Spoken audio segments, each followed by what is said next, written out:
Daniel അദ്ധ്യായം 2. തന്റെ വാഴ്ചയുടെ 2-ാം ആണ്ടിൽ നെബൂഖദ്നേസർ ഒരു സ്വപ്നം കണ്ടു. അവന്റെ മനസ്സ് വ്യാകുലപ്പെട്ടു. അവൻ ഉറക്കമില്ലാതെയായി.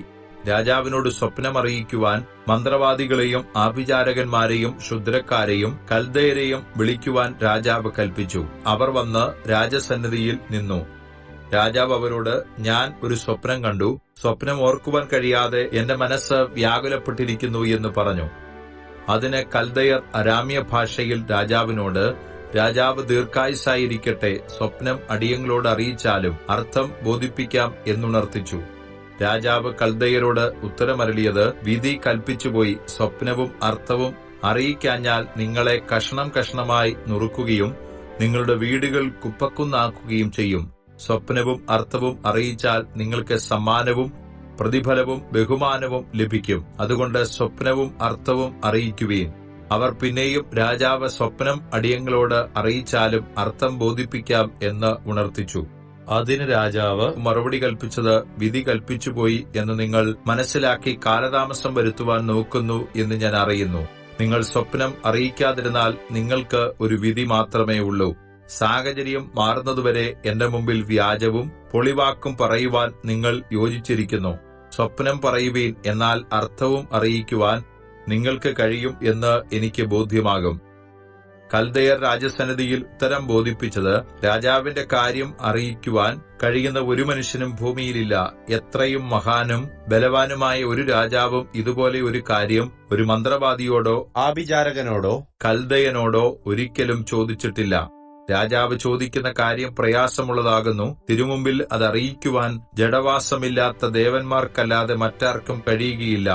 ഇതുമൂലം രാജാവ് കോപിച്ച് അത്യന്തം ക്രുദ്ധിച്ചു. ബാബേലിലെ സകല വിദ്വാൻമാരെയും നശിപ്പിക്കുവാൻ കൽപ്പന കൊടുത്തു. അങ്ങനെ വിദ്വാൻമാരെ കൊല്ലുവാനുള്ള തീർപ്പ് പുറപ്പെട്ടതിനാൽ അവർ ദാനിയേലിനെയും കൂട്ടുകാരെയും കൂടി കൊല്ലുവാൻ അന്വേഷിച്ചു. എന്നാൽ ബാബേലിലെ വിദ്വാൻമാരെ കൊന്നുകളയുവാൻ പുറപ്പെട്ട രാജാവിന്റെ അകമ്പടി നായകനായ അര്യോക്കിനോട് ദാനിയേൽ ബുദ്ധിയോടും വിവേകത്തോടും കൂടി സംസാരിച്ചു. രാജസന്നിധിയിൽ നിന്ന് ഇത്ര കഠിന കൽപ്പന പുറപ്പെടുവാൻ സംഗതി എന്ത് എന്ന് അവൻ രാജാവിന്റെ സേനാപതിയായ അര്യോക്കിനോട് ചോദിച്ചു. അര്യോക്ക് ദാനിയേലിനോട് കാര്യമറിയിച്ചു. ദാനിയേൽ അകത്ത് ചെന്ന് രാജാവിനോട് തനിക്ക് സമയം നൽകണം എന്നും താൻ രാജാവിനോട് അർത്ഥം അറിയിക്കാമെന്നും ബോധിപ്പിച്ചു. പിന്നെ ദാനിയേൽ വീട്ടിൽ ചെന്ന് താനും കൂട്ടുകാരും ബാബേലിലെ ശേഷം വിദ്വാൻമാരോടുകൂടി നശിച്ചു പോകാതിരിക്കേണ്ടതിന് ഈ രഹസ്യത്തെക്കുറിച്ച് സ്വർഗ്ഗസ്ഥനായ ദൈവത്തിന്റെ കരുണ അപേക്ഷിക്കുവാൻ തക്കവിധം കൂട്ടുകാരായ ഹനന്യാവോടും മീസായേലിനോടും അസരിയാവിനോടും കാര്യമറിയിച്ചു. അങ്ങനെ ആ രഹസ്യം ദാനിയേലിന് രാത്രി ദർശനത്തിൽ വെളിപ്പെട്ടു. ദാനിയേൽ സ്വർഗ്ഗസ്ഥനായ ദൈവത്തെ സ്തുതിച്ച് പറഞ്ഞത്, ദൈവത്തിന്റെ നാമം എന്നുമെന്നേക്കും സ്തുതിക്കപ്പെടുമാറാകട്ടെ. ജ്ഞാനവും ബലവും അവനുള്ളതല്ലയോ? അവൻ കാലങ്ങളും സമയങ്ങളും മാറ്റുന്നു. അവൻ രാജാക്കന്മാരെ നീക്കുകയും രാജാക്കന്മാരെ വാഴിക്കുകയും ചെയ്യുന്നു. അവൻ ജ്ഞാനികൾക്ക് ജ്ഞാനവും വിവേകികൾക്ക് ബുദ്ധിയും കൊടുക്കുന്നു.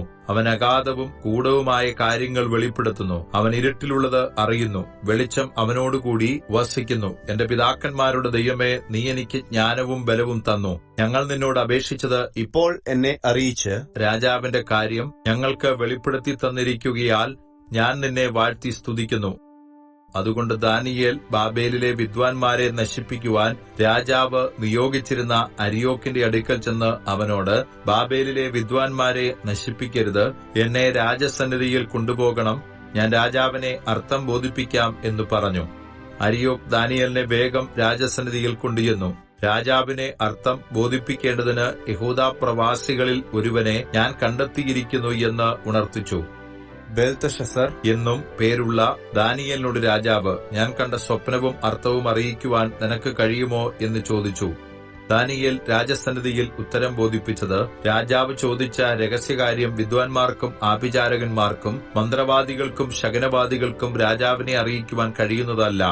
എങ്കിലും രഹസ്യങ്ങൾ വെളിപ്പെടുത്തുന്ന ഒരു ദൈവം സ്വർഗ്ഗത്തിലുണ്ട്. അവൻ ഭാവികാലത്ത് സംഭവിക്കുവാനിരിക്കുന്നത് നെബൂഖദ്നേസർ രാജാവിനെ അറിയിച്ചിരിക്കുന്നു. സ്വപ്നവും പള്ളിമെത്തയിൽ വെച്ച് തിരുമനസ്സിൽ ഉണ്ടായ ദർശനങ്ങളും ഇവയാകുന്നു.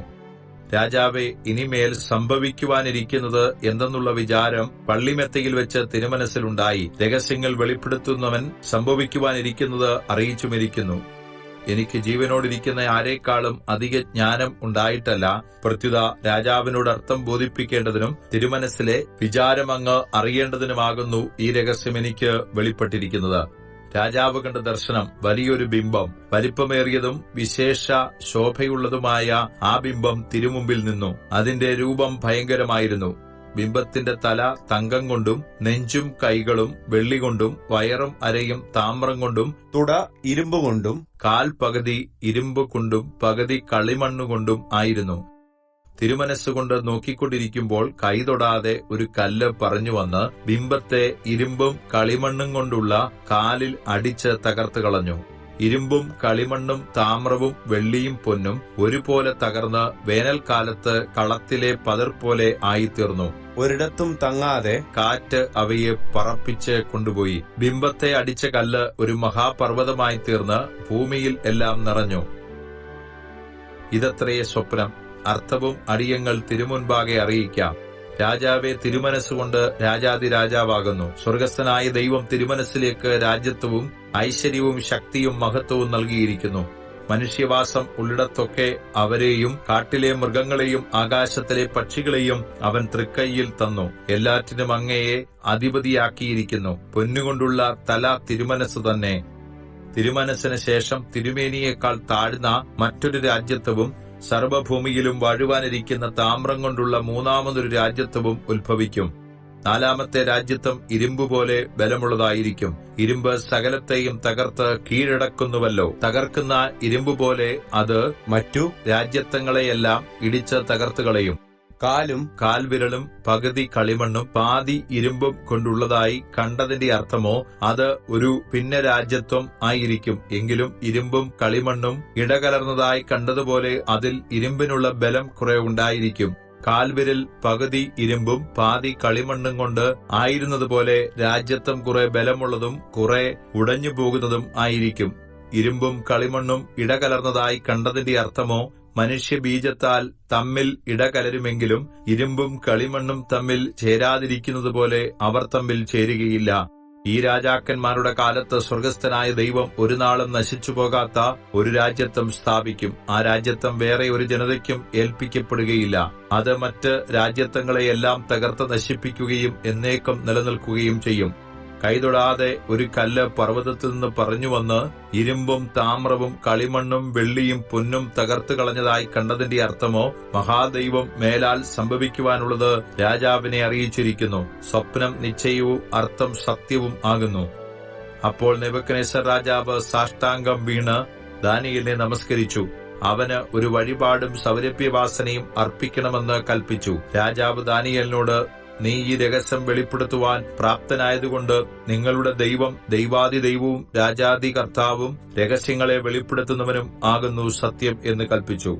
രാജാവ് ദാനിയേലിന് ബഹുമതികളും അനേകം വലിയ സമ്മാനങ്ങളും കൊടുത്തു. അവനെ ബാബേൽ സംസ്ഥാനത്തിന് അധിപതിയും ബാബേലിലെ സകല വിദ്വാൻമാർക്കും പ്രധാന വിചാരകനും ആക്കി.